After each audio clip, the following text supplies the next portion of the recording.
चमकपुर गांव में गोपाल नाम का एक लड़का रहता था।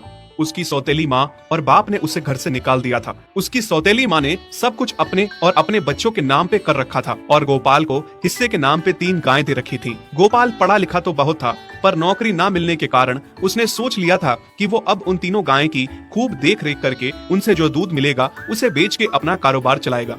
अब मैं बिल्कुल अकेला हो गया हूँ। गौ माता, तुम तीनों के अलावा मेरा अब कोई भी नहीं है।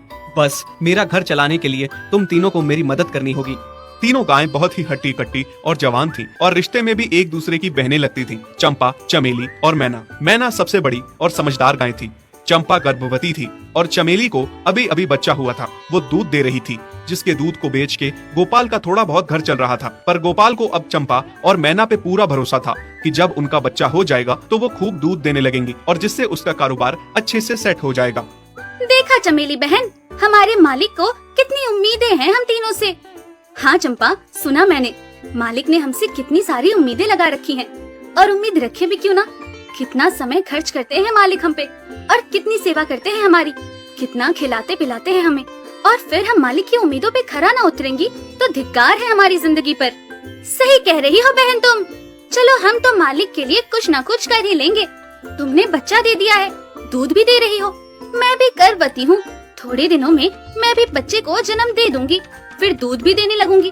लेकिन इस मैना दीदी को देखो, हम दोनों से बड़ी हैं, एक बार भी बच्चा ना दे पाई आज तक।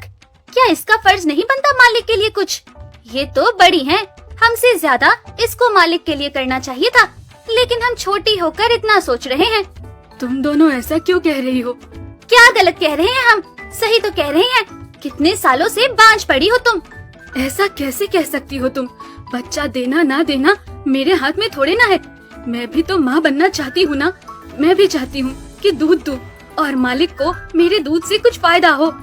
अरे तुम क्या बच्चा दोगी जो इतने सालों से नहीं दे पाई? तुम ये ख्वाब लेना बंद करो कि तुम बच्चा दोगी और तुम्हारे दूध से मालिक को कोई फायदा होगा। दोनों छोटी बहनें बड़ी बहन मैना की बेबसी का मजाक उड़ाती हैं और उस पे हंसती हैं। इस बात से मैना बहुत दुखी होती है और रोती है कि उसी की बहनें उसको दिलासा देने के बजाय उसे ताने मार रही हैं, उसका मजाक उड़ा रही हैं। फिर एक दिन गोपाल का पड़ोसी उससे कहता है, अरे गोपाल, तुम्हारी 2 गायें तो ठीक है, एक गाय का क्या है? उससे तुम्हें कोई फायदा नहीं है, बेच क्यों नहीं देते उसे? अरे नहीं नहीं भाई साहब, बेचना क्यों उसे? अभी बच्चा नहीं दे रही तो क्या पता कल वो बच्चा दे दे। कोई भी काम जल्दबाजी में नहीं करना चाहिए। अरे नहीं गोपाल, मेरे कहने का ये मतलब था कि तुम्हें अपना कारोबार जल्द खड़ा करने की जरूरत है, क्योंकि तुम्हारे घर वालों ने तुम्हारे साथ जो कुछ भी किया वो बहुत गलत था। अब तुम्हें जो भी करना है अकेले ही करना है। आगे शादी भी तो करनी है तुम्हें, उसके लिए भी खूब पैसा कमाना पड़ेगा। जब तुम्हारी सारी गायें दूध देंगी तभी तो कारोबार अच्छा चलेगा ना। हाँ, बात तो तुम सही कह रहे हो भाई। मेरी मानो तो तुम अपनी गायों को क्रॉस करवा के देख लो, शायद उससे बच्चा हो जाए। हाँ, ये सुझाव तुमने सही दिया, मैं कल ही ऐसा कर लेता हूँ। सुना तुमने मैना बहन मालिक की बातों को? कितना परेशान है मालिक तुम्हारी वजह से। पर तुम्हें तो कोई बात कह ही नहीं सकते, झट से बुरा जो मान जाती हो तुम।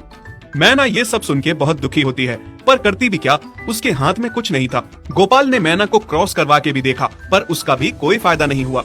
गोपाल, जो सुझाव मैंने तुम्हें दिया था, क्या वो तुमने आजमाया?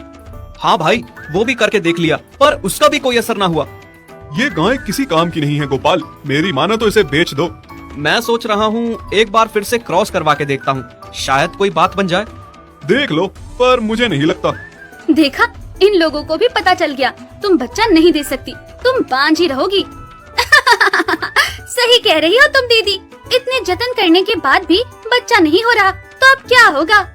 गोपाल मैना को एक बार फिर से क्रॉस करवा लेता है। दोनों बहनें चंपा और चमेली मैना के बांझपन का मजाक उड़ाती हैं और उस पे खूब हंसती हैं। फिर एक दिन मैना चमेली के बच्चे के साथ खेल रही थी कि तभी चंपा देख लेती है। हाँ देख तो चमेली दीदी, ये मैना दीदी तेरे बच्चे के साथ क्या कर रही है? मुझे समझ में नहीं आ रहा, तो इस बांझ के साथ अपने बच्चे को कैसे छोड़ सकती है? जब मेरा बच्चा आ जाएगा ऐसी वीडियो देखने के लिए लाइक, कमेंट, सब्सक्राइब जरूर करें।